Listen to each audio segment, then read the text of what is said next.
Everyone, as you can see, we have quite a large panel and a very big topic, connecting up Asia. And of course, we also happen to have some sort of alarm off somewhere. So we'll try to keep this as interesting and punchy as possible. I've asked the speakers to basically try to keep to 5 to 7 minutes as an opening statement. And this means that the emphasis and time will be given to some of the questions you may have on the range of topics that they'll cover. As I look at the idea of energy in Asia today, one thing that strikes me is a question, I guess, about the mix and other complexities about how we will power up Asia's continuing rise. And it seems to me we're at an interesting time. When I've been following geopolitics all these many years, whenever there are problems in the Middle East, the oil price spikes. And right now, it seems very unusual that while there are any number of problems in the Middle East or parts of the Middle East, the oil price is actually low.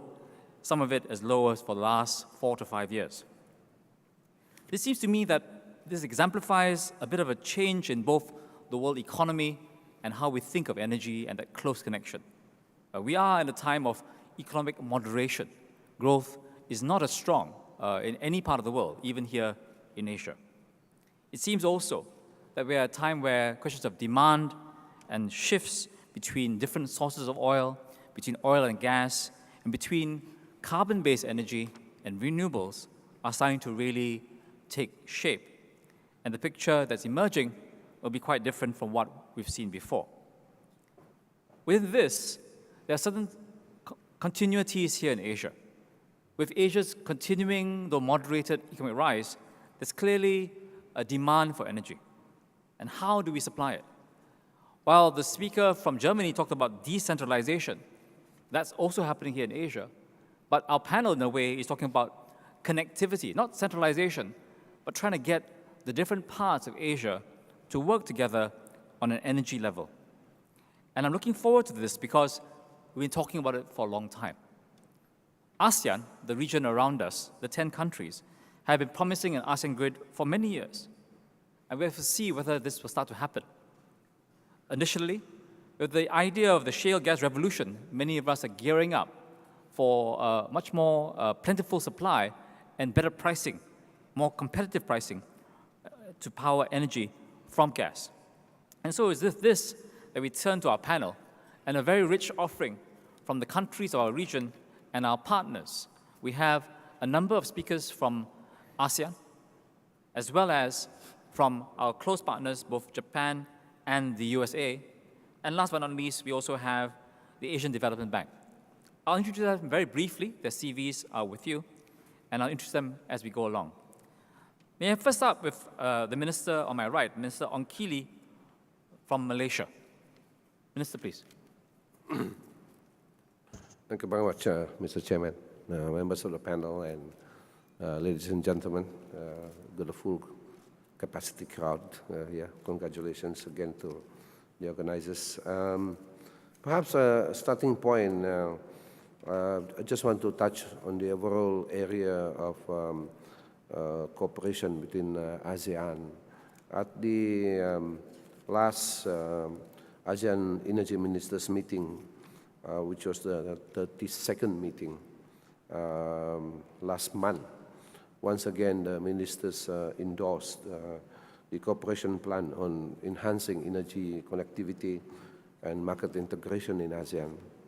Of course, you know the thinking behind the rationale, largely energy security, accessibility, affordability, and obviously sustainability of the energy sector. And actually, over the years, over the last 10 years, a lot of effort had been put into at least 2 committees and 2 plans within the ASEAN Energy Ministers Group.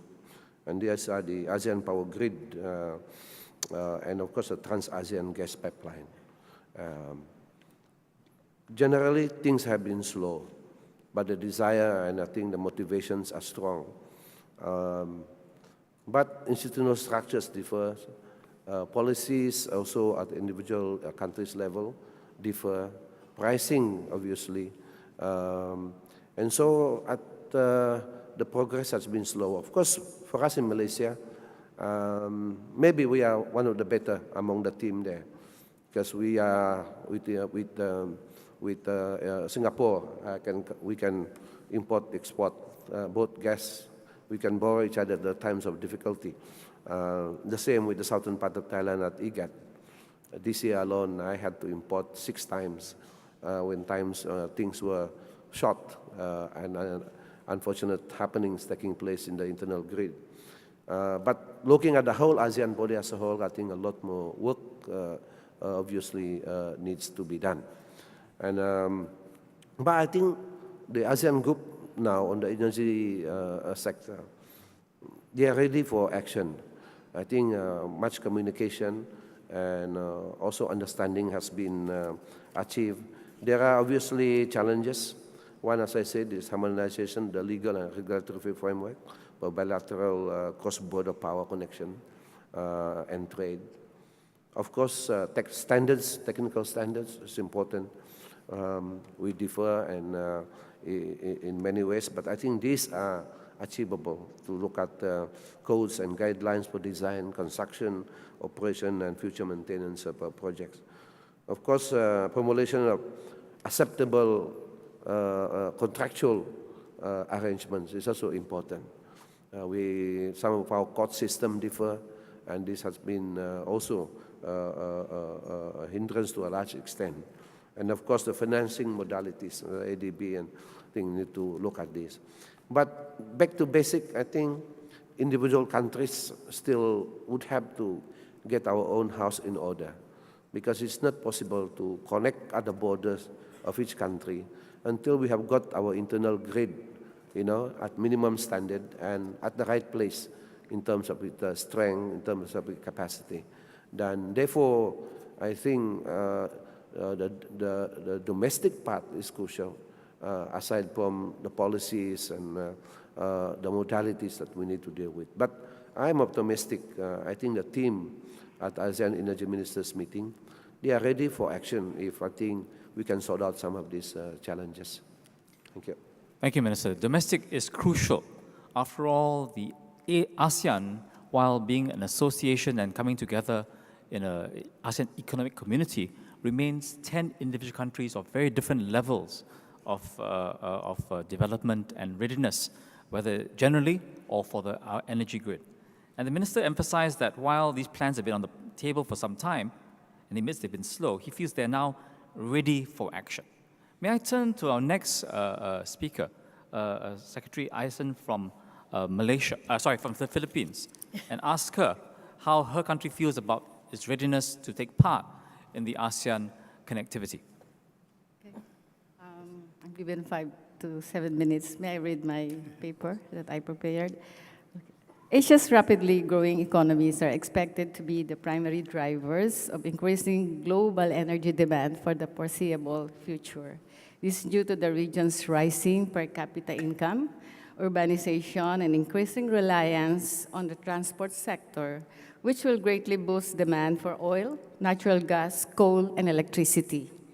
Now that Asia has managed to post solid GDP growth rates and numerous outlooks and forecasts expect the region to sustain its momentum. Concerns on the rising energy demand, sufficiency of supply, and environmental impacts are bringing about changes in the future energy horizons.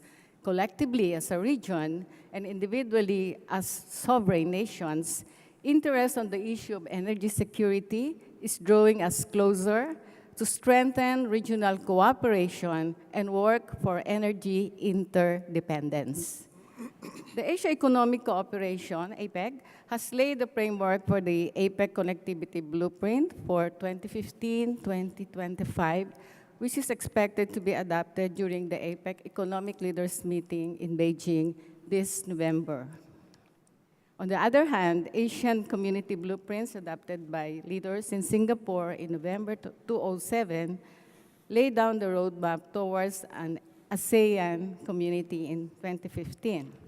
Specific energy specific to energy, with the aspirational goal of attaining an integrated energy market, the ASEAN Plan of Action on Energy Cooperation ensures focused continuity in key ongoing energy cooperation projects to enhance integration of regional energy infrastructure, promote energy security, create responsive policies to progressively enhance market reforms and liberalization, as well as sustainable development.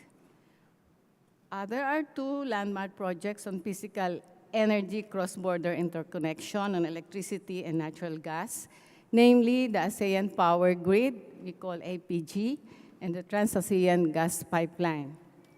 4 power interconnection projects of the APG have been commissioned, connecting Thailand and Peninsular Malaysia, and Thailand and Lao PDR. Meanwhile, with the completion of the South Tika Black M9 interconnection project in Myanmar, there are now 13 bilateral pipeline connections for the TAGP. Given global gas developments, the focus of the TAGP has turned towards the potential of liquefied natural gas, or LNG, as an option for gas supply in the region. The refocusing of the TAPG on the potential of LNG will greatly advance work on LNG as virtual pipelines. So we're proposing sort of a virtual pipelines. In addition to the infrastructure connectivity, we also welcome initiatives on integration of energy services. We subscribe to the idea of the mutual recognition arrangement, or MRA, of professionals. As an example, under the ASEAN Framework Agreement on Services, engineering services have been negotiated and agreed, which is highly relevant to the energy sector. Meanwhile, the common application of energy performance standards would also promote a level playing field for all suppliers and allow governments to share the cost of administering standards and enforcing compliance.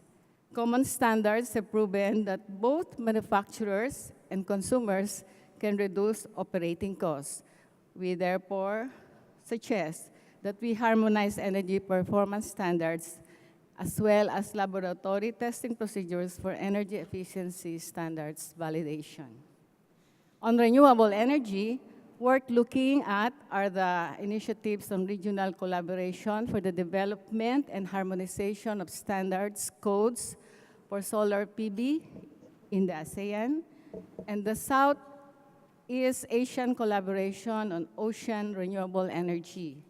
We call it SECOR, to facilitate transfer and deployment of new technologies. Philippines is one country where we have a lot of bodies of water, but we don't really have that ocean technology, so we're working for it. Indeed, the prospect and benefits of energy market integration are enormous, and this includes optimizing and sharing of energy resources, increased efficiency in the use of energy, and reduction of environmental impacts. In order to attain this, we recommend further discussions on regulatory frameworks and harmonizing of technical standards, private sector participation in energy investments, hasten progress for building bilateral interconnections, and identify ways to overcome the impediments related to multilateral connections, and undertake sharing, information sharing, technology transfer, and exchange of experts. In conclusion, the energy interconnection projects mentioned earlier will play a very crucial role in determining our energy future, both as a region and as individual member countries. For the Philippines, we will continue to collaborate with our neighboring countries and development partners to achieve cross-border infrastructures. Though we may be at the tail end of being physically connected due to our geographical location, we assure you that the Philippines will actively participate in activities relating to institutional, legal, technical, and economic aspects in integrating energy market. Much remains to be done before we finally realize vision of these interconnecting arrangements. But as we remain steadfast in our vision, no matter how small our individual contributions are, if all sum up, all this will be the ultimate testament of the cooperation among us nations in Asia. On behalf of the Department of Energy of the Philippines and our Secretary, Carlos Jericho Alpetillo, thank you very much for this opportunity of expressing the country's message and to the international energy sector and community. Mabuhay from the Philippines. Thank you, Director General Isen. I think it was very good she emphasized that though the Philippines is, in a sense, on the tail end, her terms, they have found their own strategies in this virtual pipeline, and they will also seek to actively participate so that ASEAN as a group, all 10 countries, can move together. Another country from ASEAN is Laos, sometimes called the battery of ASEAN. And we're very fortunate to have the Vice Minister Veeravong here with us. Vice Minister Veeravong, please. Thank you, Professor Tai. Good morning to all of you. Actually, I can be very brief since I will be sharing only the experience of Laos with respect to power interconnection. If you look at the ASEAN countries, I guess you know that we do have different potentials, different countries. I mean, Myanmar, Laos, and Cambodia have fairly good hydro potential. Other countries have oil, gas, and coal, and other things. And at the same time, there's been a lot of studies by the ASEAN countries, by area latest, and they recognize the benefit of exchanging or power trade among the member countries. Actually, it's a very huge benefit financially, but also environmentally. But very few happen. So this is the reason why I would like to share. But when we look at the experience of Laos, 40 years ago when we have the first hydropower project, to be able to develop that 30 megawatt project, we need interconnection with Thailand. And we managed to import it, the other parts of Laos, to electrify the country at a very low cost. And we managed to earn some export and import electricity where it is needed. Especially in the last 15, 20 years, then we realized that now we have a lot of interconnection with Thailand. We are exporting now about 3,000 megawatts. It's been committed to 7,000 megawatts, and Thailand is actually asking for 10,000 megawatts of power trade with Laos. That's a lot for Laos, why we need only about 1,000 megawatts. So now we are discussing why don't we optimize the energy mix with the benefit. So we will like to share our experience to use a bilateral exchange of power to form a kind of basis for multilateral agreement. And that's why we came up with this export of 100 megawatts from Laos through Thailand, Malaysia, and Singapore. This morning, the Minister of Singapore mentioned it's not financially actually nothing important, but it would be a symbolic sort of thing to, I mean, if we can export with Thailand for 10,000 megawatt, 100 megawatt with the next neighbor, I mean, what's wrong with that? So this is the kind of thing that we would like to be supported, and was very happy in the last Minister of Energy meeting in Laos that the Malaysian minister and the Thai minister supported the project very much. So now we have established a working group to see how we do it. And it's to start a very simple thing, using the existing facilities, not 10,000, 20,000 megawatt project, which needs a lot of money. But if we are if we are successful with this power integration project, I believe that it's not only a commercial or a success. We are talking about the environment, that if 10,000 megawatt of hydropower clean can reduce all these carbon emissions and other things. Laos is also starting to look at the possibility of shale gas.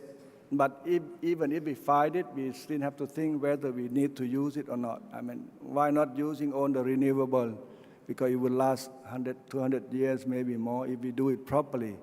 So this is the experience that we have faced and looking at we are very small, very sort of specific. And I hope that we do get a lot of support to make this happen, and hopefully it can initiate a big integration project among the ASEAN countries. Thank you. Thank you, Vice Minister. The Vice Minister emphasized how in its bilateral deal with Thailand, Laos also benefited not only from the revenues, but its own electrification. And this is a jump start to its domestic plans. And so in a way, it ties quite well with the other two statements from our ASEAN governments. Minister Ongkili suggested that while the group can move ahead, much depends on each country getting ready. And Director General Ason from the Philippines emphasized the overall plans. So in a sense, we've heard from 3 of the 10 governments in ASEAN. We'll next hear from one of the very good friends of ASEAN, the US, and the Department of Energy, represented here by Phyllis Yoshida. Ms. Yoshida, please. Okay, thank you very much. I think I'll probably pick up on a couple themes we've already heard today. I'm afraid that the audience will be hearing the same thing over and over again, which perhaps isn't necessarily a bad thing, because it really represents how the region and its partners have come together in their thinking. We're talking about shaping Asia's energy connections, but I think what we're really talking about is shaping the world's energy connections, as the geography of global energy supply and demand has really changed dramatically, and no region or country is independent of the global energy market. We also are dealing in the context of really understanding the much, not that the connection has ever been there, but really realizing that we need to address the connection between energy and environment and climate much more than we have in the past. So all of those changes bring both really challenges and opportunities.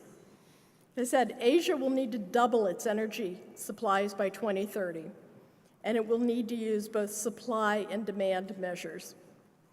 And that will require a good business and regulatory climate, stable policy frameworks, reliable energy laws, market and financial incentives, innovative energy technology, energy efficiency and conservation gains, and above all, really an energy strategy that's supported by regulatory and legislative stability. We can talk about building the connections between countries, the physical connections, but without all of those other pieces. Certainly we found in the Americas and in Central America, where we've been trying to do some of the same thing, that what it comes down to make it happen, it really is the policies and the interaction in terms of the regulatory environments. So just quickly, as really a partner country, let me tell you what I think we can do and what some of our other partners in the region are doing. DOE has lots of activities that help shape Asia's energy connections. First, we do about $8 billion plus in energy R&D every year. We have literally thousands of foreign researchers who come and work in our labs, along with companies, et cetera. So first, we sort of offer up our experience and our good practices. The second thing we do, if you look at President Obama's Climate Action Plan, there's pillars of mitigation, adaptation, but the third pillar is international collaboration. Again, no region, including the US, is independent of sort of the global energy market.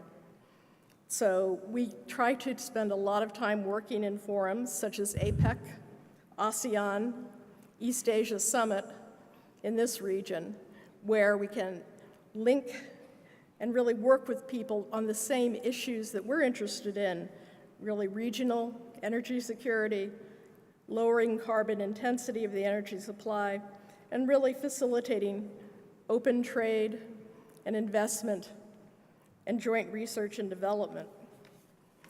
In APEC, we have an enormous number of projects under energy. In fact, I think our energy working group has more projects than any other group within APEC, sort of really underlying the importance of energy, ranging from, again, strengthening energy security, promoting energy efficiency, developing cleaner energy sources, including clean fossil fuels and renewables, and starting to look at new issues. Again, things like cyber energy connections and the water energy nexus, which we heard about from our speaker this morning in Masdar. We also work directly with ASEAN, again, on energy efficiency, renewable energy, civil nuclear energy, natural gas. We recently sponsored an ASEAN-US workshop in Kuala Lumpur on rural electrification. And we'll do one in January with ASEAN on civil nuclear power. And again, those all offer opportunities both for access and present opportunities. Within the East Asia Summit, we've been working closely with our partner, Brunei, and we will be conducting a small hydropower sustainability and risk study that will provide an improved understanding of the near-term potential for and the impact of climate change on small hydropower development. And again, all of these types of projects that we're talking about within APEC, ASEAN, et cetera, are really to help build, again, that good business and regulatory climate that's needed if you're going to have strong and sustainable interconnections. And just as important as sort of those lessons learned for the technology side are really the connections that are being built up between people and institutions, which you also need to make interconnectivity work. But we also, as we develop new supplies and interconnections, we can't use them inefficiently. Everywhere there are new opportunities on the demand side to improve energy efficiency and productivity, and we need to take advantage of each one of those. And again, we require stable policy frameworks, reliable energy laws, innovative energy technology, and all of those pieces. If you notice that there's sort of a theme here. If you're going to make all of this work, you need that regulatory and business climate to do it. And probably I would like to reinforce one other thing that we heard earlier. It's not just a matter of building the interconnections. It's the matter of how do we do that in a way that's complemented by a cleaner, greener, sustainable energy mix. And we can list all the challenges that faces doing that project, be they inefficient subsidies that drain government coffers, and make it circumstances that make it difficult for investors to invest in the interconnections and the renewables that are needed.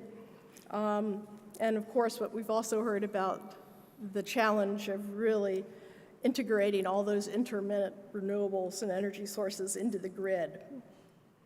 So lest we think that the challenge is too great, there has been progress, not only in Asia, but also in Latin America, in Europe, in South Asia, towards really achieving increased connectivity while simultaneously greening the energy mix.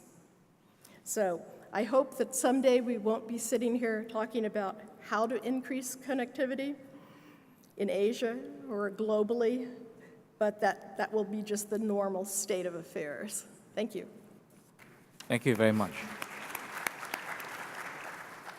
Thank you very much, Phyllis. That was an emphasis about regulatory harmonization, if I could use the term, and how physical connections aren't enough. We've heard from a number of governments around the region, and now we have two speakers from the private sector. I think one of the other questions will be, as Phyllis mentioned, the role of the private sector, the investments that make sense for them to help connect up the region, and some of the impediments they face from government regulations. So the first speaker from the private sector will be my good friend, Mr. Tang Kin Fei, the CEO of Sembcorp. Kin Fei, please. Thank you, Simon. Indeed, connectivity is a very important element in the balancing the supply and demand of both molecules and electrons for the energy market. Indeed, it provides not only the balancing of supply and demand, but it also provides security of supply and also reduce the cost of energy. I think these are very important elements. It's a very big topic. It covers connectivity not only in the regional market, but also supplies from far away. But I would like to, for the purpose of this dialogue, I will focus in sharing with you some of our Sembcorp experience in the regional efforts in terms of connectivity and energy business. In Sembcorp, we signed a long-term 22 years contract with Indonesia in the year 1999 to enter into a gas supply agreement to supply piped natural gas from the West Natuna field into Singapore. This pipeline is about 640 kilometers, and it goes direct into Jurong Island in Singapore. And the supply has had commenced since the year 2001 up to now. And it's still got another something like 8 years to go before the contract ends. This piece of infrastructure that is in place is a very valuable piece of infrastructure in the TAGP pipeline. And I think we should be doing more in terms of connecting this pipeline to the regional market, whether it is East Malaysia, to Brunei and other areas, where actually it can reduce the cost of producing gas and supply into markets where there is piped natural gas demand. The producers themselves can reduce the cost of exploration and therefore can pass on the cost saving to end users, to customers. So in Sembcorp, we are very happy to participate to further bring in more gas into Singapore. Today, we supply about 30% of the energy needs into Singapore through this gas pipeline. So this is one element I thought is worth bringing into discussion today. I think for our gas supply, I think our customers are very happy with the steady supply of gas over the past 13 years. I think that is something that we are very proud that this is something, a big milestone for Singapore. I believe that we can do more in this area. Another area for the connectivity I thought we can do more in this region is connectivity in terms of supply of molecules, cross-border molecules. I think in Singapore, we are open to having more sources of energy supply, not only in terms of molecules, but in terms of also electrons. I think we welcome partners from the region, whether it's Malaysia or Indonesia or anywhere, that we can actually connect or allow us to connect actually electrons flow into Singapore. I think this will give us additional source of supply into Singapore. So we welcome all that. In fact, in Sembcorp, 80% of our generating capacity is outside Singapore. Okay, we only have about 15-20% of our generating capacity in Singapore. So we are very, welcome collaborations for business collaborations from outside Singapore too. Yeah, thank you very much. Thank you, Kin Fei. Thank you for the insights into both the physical infrastructure for the molecules and this plug for the electrons. Sembcorp, as you know, is one of the most regionalized companies and international companies from Singapore. The next, another speaker from the private sector is Roki-san from Osaka Gas.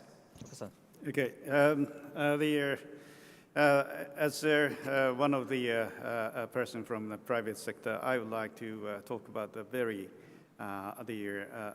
specific points of the gas.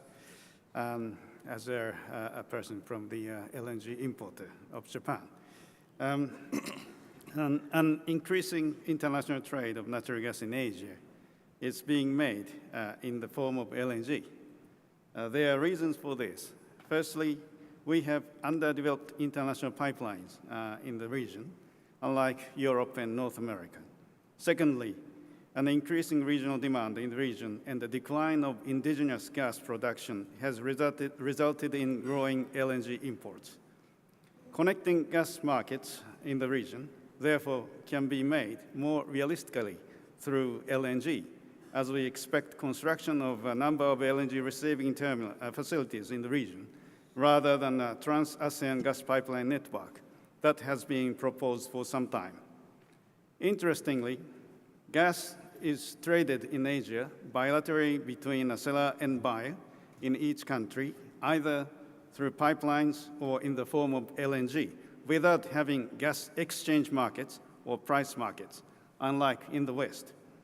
As demand for LNG rises in the region, pricing of LNG has become an issue.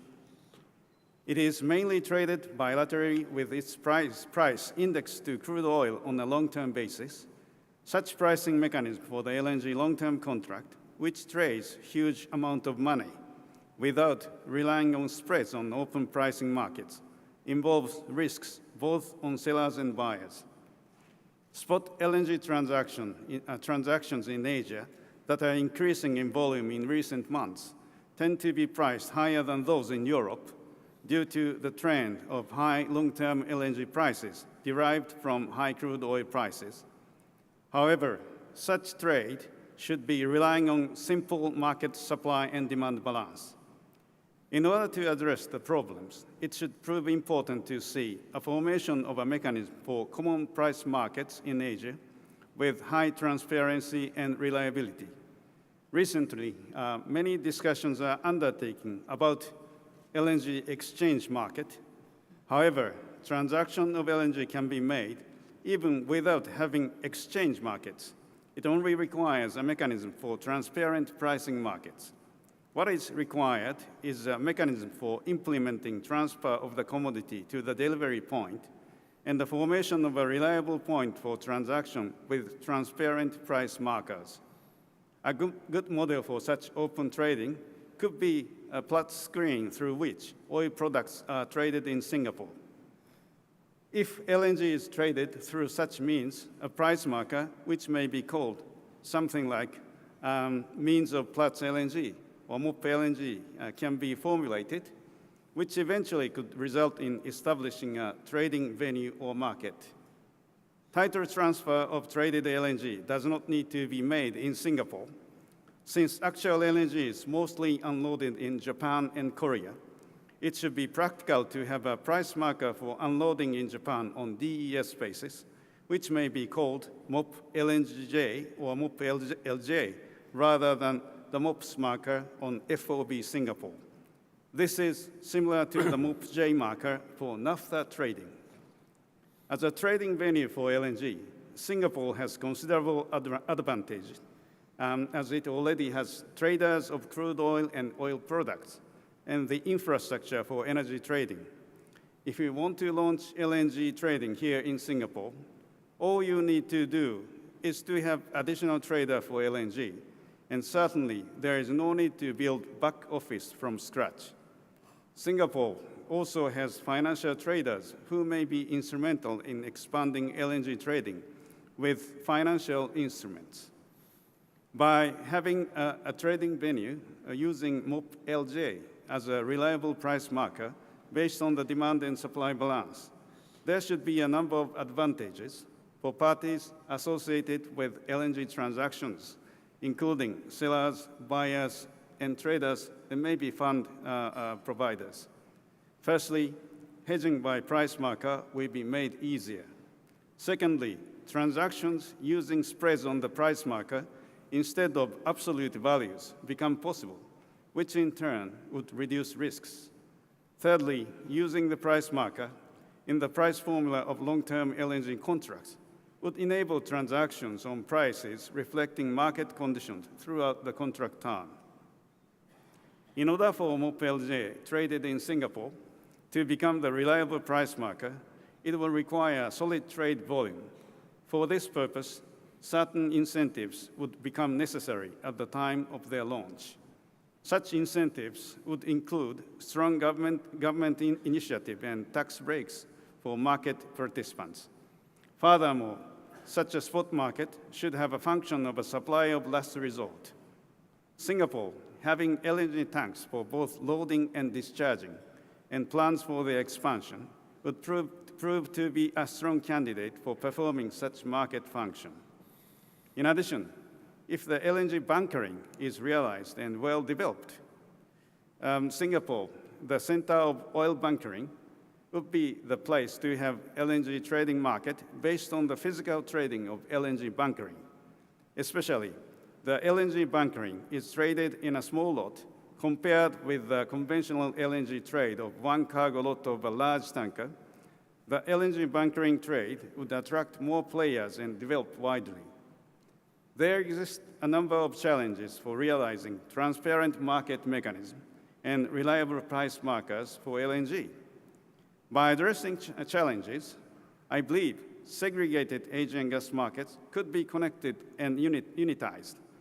This would, in turn, realize a single Asian natural gas market, bringing benefits of transparent price formation and efficient supply and demand balance.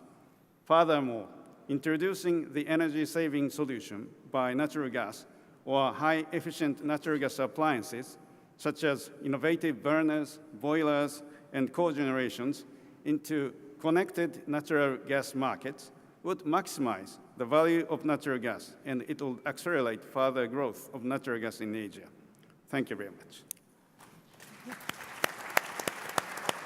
Thank you, Hiroki-san. He has envisaged a single Asian market for gas, and I think guided us through how to separate the financial instruments from the efficient market from the physical delivery questions. And if I take it correctly, he's given a fairly strong endorsement of our country, Singapore, to be this potential hub. Of course, he's very realistic about some of the remaining challenges and needs for incentives. The last speaker on our panel, by no means least, is Mr. Jude from the Asian Development Bank. Neither national government nor the private sector, he works with both, and I thought he'd be a good person to tie some of the pieces together. Mr. Jude, please. Thank you, Simon. Good morning, everyone. Or it's almost afternoon, so what's standing between you and lunch is me, so I'll try to be brief. The GMS in the Greater Mekong Sub-region, connectivity is very important. And I think when we started this in 1992, everybody said we were crazy. But if you look today, the number of interconnections came out of the Greater Mekong Sub-region came out because of ADB's investment in the region.